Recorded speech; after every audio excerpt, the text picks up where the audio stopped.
17h, 19h, le Grand Pastis. Le Grand Pastis.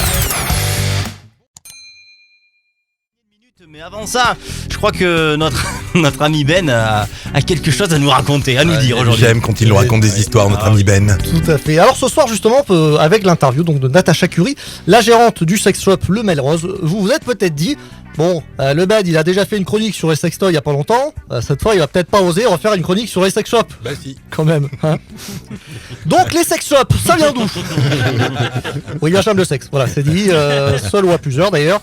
Et en plus je suis très cinéphile, hein, donc tout ce qui est talent d'actrice, scénario développé ou encore gros plan. Bref, ça nous vient d'Allemagne et c'est une Allemande du nom de Beate Uhse. Voilà, désolé si mon accent paraît raciste, mais je parle pas allemand, donc... D'ailleurs, Beate, ça s'écrit presque comme to beat en anglais. Et, voilà. Et je me suis dit, ce serait quand même fou que la femme à l'origine du sex shop s'appelle... hein, bon, vous avez compris. Et c'est à Flensburg qu'elle a ouvert sa première boutique en 1962. Donc oui, cette année, là, vous aviez le premier single des Beatles en Angleterre et le premier sex shop en Allemagne. Donc 2 salles, 2 ambiances. Hein. Et en plus, elle est ouverte pour Noël. Parce que oui, au petit matin du 25 décembre, sous le sapin, rien de mieux qu'une petite VHS de film pornographique, des menottes en velours toute mimi ou un joli godemiché pour égayer le visage des enfants. La boutique portait le nom de... Attention, je vais très mal le prononcer.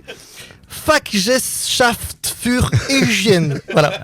Il y a fureur et hygiène là-dedans. Oui, alors je vous ai dit que je parlais pas allemand, mais ça veut dire en gros magasin spécialisé pour l'hygiène maritale. Ah oui.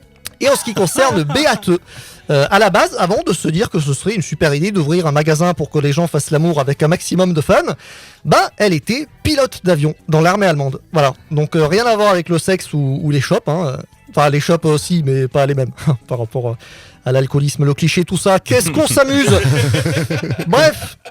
Pendant les 10 premières années, donc les sex shops se sont développés gentiment en pénétrant petit à petit notre charmant hexagone. Et en 1973, les plus grandes villes françaises ont déjà leur boutique pour amoureux du coït. Parce que oui, dans le pays de la baguette, on n'a pas attendu Jackie et Michel pour s'amuser. Et même si avant ce genre de boutique pouvait être associé dans la conscience collective à des gens un peu louches, hein, qu'on imaginait seuls chez lui en train de faire des choses pas toujours top avec une poupée gonflable. Voilà, maintenant ce cliché est fini. Alors certes, on en trouve de moins en moins, enfin moins que les années 80 par exemple, notamment à Paris, où en 2020, on en trouvait 69, et non c'est pas fait exprès, contre 132 en 2003. Alors la faute, entre autres, aux boutiques en ligne, hein, où tu peux laisser libre cours à ton imagination en toute furtivité, ou encore aux autres sites interdits aux moins de 18 ans, hein, même si bon, un bon petit DVD ça a toujours plus de charme.